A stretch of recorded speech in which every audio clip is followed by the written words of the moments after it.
नमस्कार दोस्तों, स्वागत है आप सभी का उड़ान आईएएस एकेडमी के छत्तीसगढ़ समसामयिकी प्रश्नोत्तर श्रृंखला में। तो दोस्तों, आप सभी को सूचित किया जाता है कि 9 वर्षों की निरंतरता को जारी रखते हुए उड़ान आईएएस एकेडमी आप सभी के लिए लेकर आया है, फिर से लेकर आया है आप सभी के लिए सीजीपीएससी परीक्षा के लिए टेस्ट सीरीज, जिसमें आप सभी को प्राप्त होते हैं कुल 51 टेस्ट सीरीज की एक श्रृंखला, जिसमें कुल 4 स्तर होंगे। पहला स्तर होगा आधारभूत स्तर, फिर होगा उच्च स्तर, फिर संपूर्ण स्तर और अंत में होगा मेगा टेस्ट सीरीज। इस टेस्ट श्रृंखला में आपको प्राप्त होंगे 5100 प्रश्न और इन सभी प्रश्नों के वीडियो विश्लेषण के साथ आपको क्या प्राप्त किया जाएगा? उत्तर प्राप्त कराया जाएगा। अधिक जानकारी के लिए आप हमारे दूरभाष नंबर से संपर्क कर सकते हैं और इस टेस्ट श्रृंखला को ज्वाइन करने के लिए आप हमारे इस वेबसाइट से लॉगिन कर सकते हैं। पिछली कड़ी में मैंने एक प्रश्न पूछा था जिसमें यह पूछा गया था कि संविधान निर्मात्री सभा से छत्तीसगढ़ में किसने प्रतिनिधित्व किया था, जो किसके अध्यक्ष थे? हिंदी प्रारूप समिति के क्या रह चुके हैं? वहां अध्यक्ष रह चुके हैं। तो उसका उत्तर होता डी घनश्याम सिंह गुप्त। इसमें कुछ जानकारी यह भी है कि संविधान निर्मात्री सभा में छत्तीसगढ़ से कुल कितने लोग गए थे? 6 लोग गए थे, जिसमें से 3 हमारे थे कहां से? निर्वाचित, और 3 थे मनोनीत।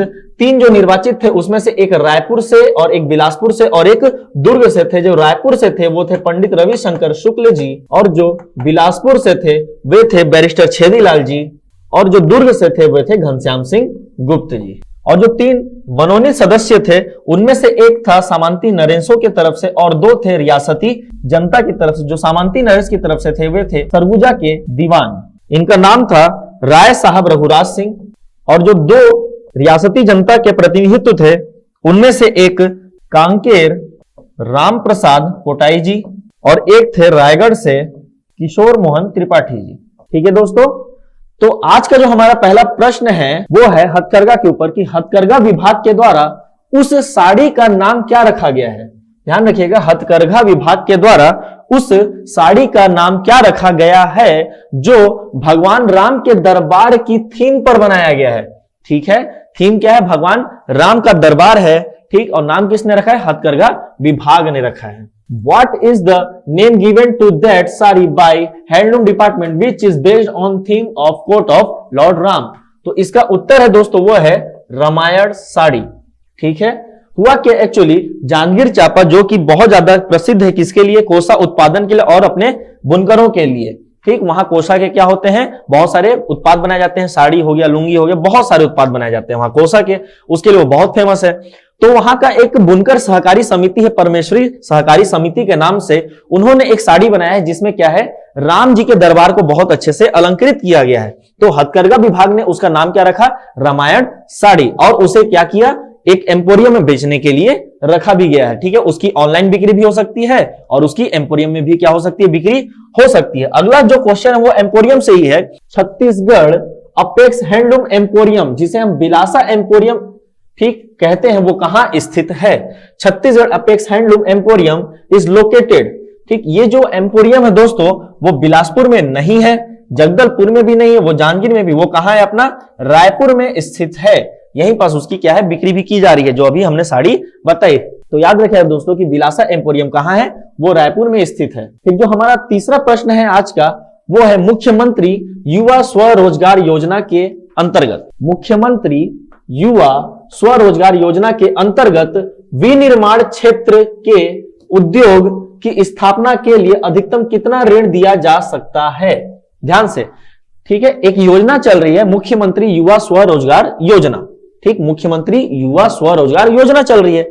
उस योजना के तहत विभिन्न क्षेत्रों में क्या है? ऋण दिया जाता है। तो क्वेश्चन ये है कि जो ऋण है वो अधिकतम कितना है? कौन से क्षेत्र में?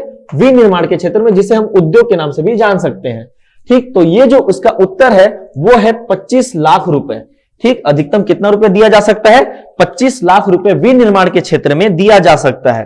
तो एक और यहां पर याद रखिएगा आप एक और डाटा कि सेवा के क्षेत्र में कितना दिया जा सकता है। ठीक, एक विनिर्माण का क्षेत्र भी होता है और एक सेवा भी होता है। तो सेवा के क्षेत्र में अधिकतम दिया जा सकता है कितना?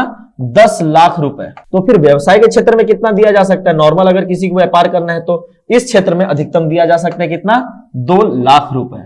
ठीक है दोस्तों, तो अगर इस टाइप का क्वेश्चन आता है कि विनिर्माण के क्षेत्र में कितना है तो वो कितना हो जाएगा? 25 लाख रुपए। आप इसे याद रखिएगा। अगले प्रश्न की ओर बढ़ते हैं। अगला प्रश्न हमारा है नवंबर 2020 में नवंबर 2020 में राज्य सरकार द्वारा 4 नए वायरोलॉजी लैब बनाने का आदेश जारी किया गया।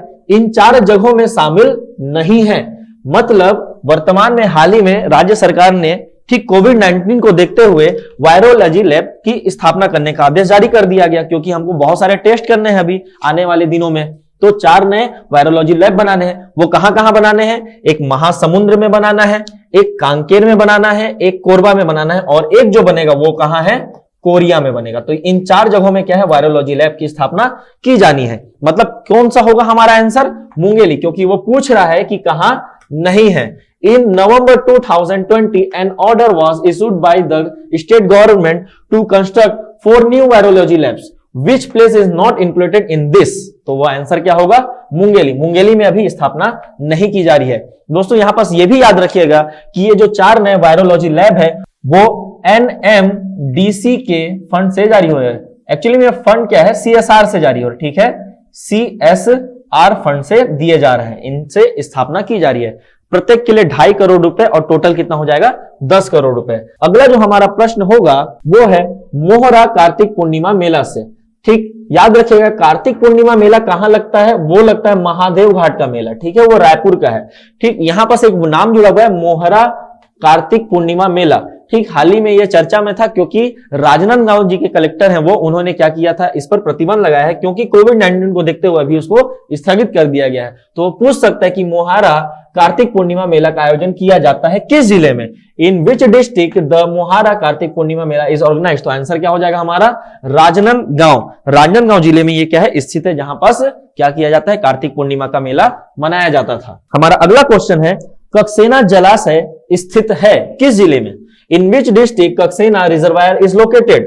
तो इसका जो उत्तर है वो सही उत्तर है इसका बलरामपुर जिले में। ठीक है, याद रखिएगा कक्सेना जलाशय कहां है? बलरामपुर जिले में है। यहां पर जलाशय बनाने के लिए अभी क्या है? फंड जारी किया गया है। तो ये क्वेश्चन इंपॉर्टेंट रहेगा एग्जाम पॉइंट ऑफ व्यू। फिर अगला क्वेश्चन वो है राष्ट्रीय स्तर पर भी मनाया जाने वाला और राज्य स्तर भी मनाया जाने वाला एक दिवस है, उसे बोलते हैं सशस्त्र सेना झंडा दिवस। किस दिन मनाया जाता है? Arm force flag day is celebrated on. ठीक है दोस्तों, तो याद रखिएगा ये जो सशस्त्र सेना झंडा दिवस है वो 7 दिसंबर को मनाया जाता है। एक्चुअली में होता क्या है, जितने भी हमारे सैनिक वीरगति को प्राप्त कर चुके हैं उनकी विधवाओं को, ठीक, और जितने भी क्या हो चुके हैं पूर्ण रूप से अपंग हो चुके हैं, जितने भी क्या है घायल हुए थे पहले, जो अभी भी अपंग हैं, उन सभी के सम्मान में कुछ कार्यक्रम किए जाते हैं और कुछ पैसे भी इकट्ठे किए जाते हैं ताकि उनकी आर्थिक सहायता की जा सके। इस हेतु क्या किया जाता है? इस दिवस को मनाया जाता है प्रत्येक वर्ष 7 दिसंबर को। अगला हमारा क्वेश्चन है ग्राम कोपागुड़ा में सुपर स्पेशलिस्ट अस्पताल का निर्माण किया जाना है। ठीक है, सुपर स्पेशलिटी अस्पताल का निर्माण किया जाना है। यह किस जिले में स्थित है? तो याद रखिएगा दोस्तों ये जो ग्राम कोपागुड़ा है वो बस्तर जिले में स्थित है। कहां स्थित है? बस्तर जिले में स्थित है। एक्चुअली में बस्तर जिले के जगदलपुर तहसील में कोपागुड़ा ग्राम स्थित है, जहां पर क्या बनेगा? सुपर स्पेशलिटी अस्पताल बनेगा। यह अस्पताल भी किसके द्वारा संचालित होगा? NMDC के द्वारा संचालित किया जाएगा। याद रखिएगा NMDC के द्वारा इसका क्या है? संचालन किया जाएगा। अगला हमारा जो क्वेश्चन है वो एक आश्रम पर है कि विश्रवा ऋषि आश्रम किस जिले में स्थित है? विश्रवा ऋषि आश्रम किस जिले में स्थित है?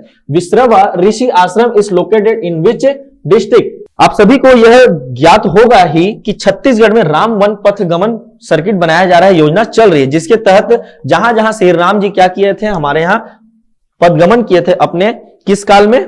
वनवास के काल में। ठीक, उन्हीं को जोड़ा जा रहा है और एक पर्यटन क्षेत्र के भांति उसका विकास किया जा रहा है। तो इसी के कड़ी में क्या हुआ कि सूरजपुर के क्षेत्र में एक विश्रवा ऋषि आश्रम है, उस सर्किट से इसको जोड़ा जा रहा है। विश्रवा ऋषि आश्रम को राम वन पदगमन सर्किट से जोड़ा जा रहा है। अभी जस्ट इसके लिए क्या है? नोटिफिकेशन राज्य सरकार ने जारी किया था। तो हो सकता है कि यह प्रश्न क्या हो आपके एग्जाम में आ सकता है। ठीक, तो आप इसे याद रखिएगा विश्रवा ऋषि आश्रम किस जिले में स्थित है? तो इसका उत्तर क्या हो जाएगा? वह सूरजपुर जिले में स्थित है।